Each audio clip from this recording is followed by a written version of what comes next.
Beauty trends. Will they stay or will they go? Let's talk about it.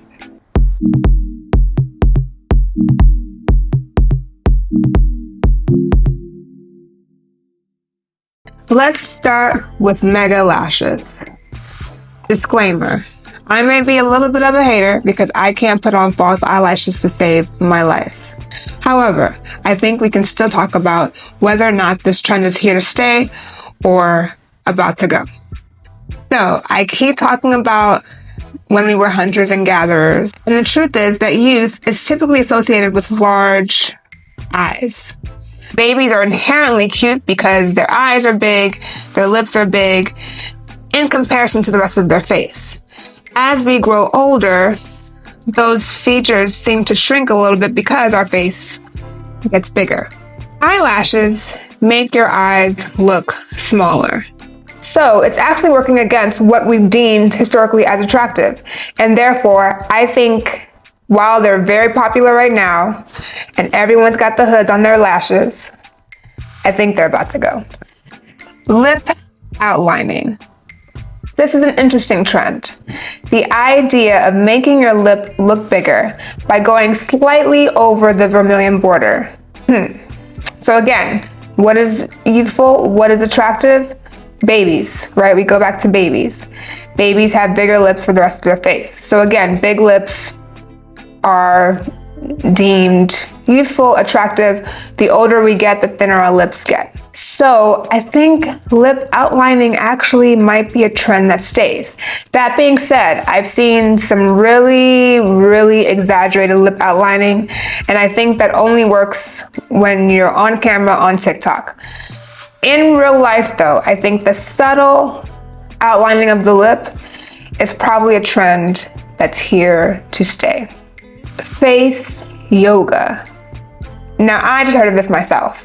And the idea that you work your face out like you work out other muscles is counterintuitive. If you watch my Botox video, then you know that the muscles in the face are the only muscles that are connected between bone and skin. And the more you move the muscles, the more you are likely to create furrows and depressions in the skin, and those correspond to wrinkles. So why would you want to work out your face? You don't. If anything, you want to not move your face. you want to minimize facial expression so you don't get the deep furrows and the deep wrinkles. I'm not being deadly serious about this, but I will say that face yoga, the idea of it doesn't make sense to me inherently, and so I hope it's a trend that's going away because it doesn't make sense. Buccal fat removal. Now, this is a trend that a lot of people seem to be doing so they can get more of that oval face instead of kind of having what they think are chubby cheeks. But those of us who know about aging know that as we get older, we lose facial fullness, we lose the chubbiness in our face. And that's part of how we are able to detect that someone has aged. If you think about it, people who are more obese tend to age at a slower rate in their face because they retain facial fullness a lot longer than those who are skinnier. Remember that facial aging is not just wrinkles, it's not just sagging skin, but it's also loss of facial fullness. So if we are surgically removing the fat from the face, even in a small pocket, we are helping to create what will later on be hollowing that looks very dated and make someone look older than they actually are. I do not think buccal fat removal is going to go away completely, but I do think that we are seeing this trend fade as we move forward. Glass skin. So I think South Korea has it on lock, to be honest. The idea that your skin can be so crystal clear that it looks, and so well nourished, that it looks like porcelain skin, I don't see this trend going. I think this trend is here to stay. How we achieve this trend may change, but I think the idea of keeping your skin hydrated is here to stay. And frankly, I think it might be a way of life. I love a little glass skin myself. So it's youthful, it's clean. I think it's here to stay. Chin implants.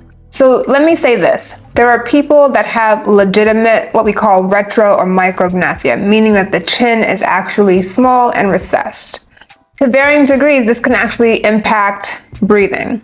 But for most people, this is not the case. And most people are getting the chin implant to help elongate their face, or again, create that oval face that we think is so attractive. I do think chin implants are going to go away.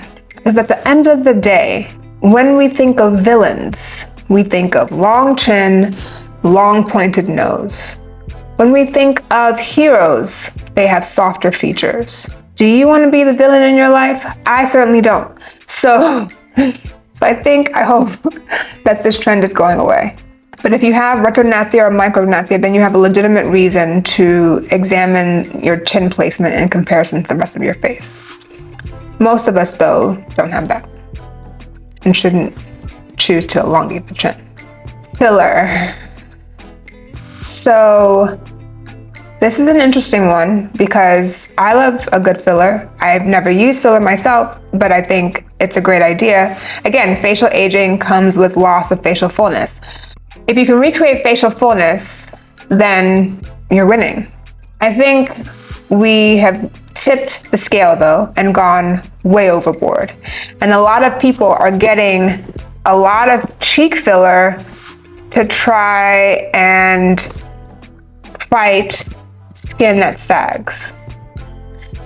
And while the idea seems good, there are those who are going way overboard. I'm not naming any names, but when you close your eyes and think about who's got this wide face these days from all the filler compared to their previous photos, you have a few names that pop up in your head. This is another trend where I think it's gonna stay, but we're gonna have to come back to normal, right? And not make people look like these puffed up, I don't even know what to call it, but it looks very noticeable, very artificial, very unnatural. And I think the trend is here to stay, but we're gonna be pulling back to give a more natural look.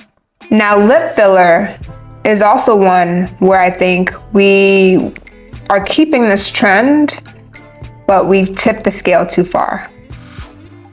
And there are a lot of people with duck lips. And again, I'm not naming any names, but just close your eyes and think about who you've seen in your personal life, on TV, in the magazines, with what looks like duck lips.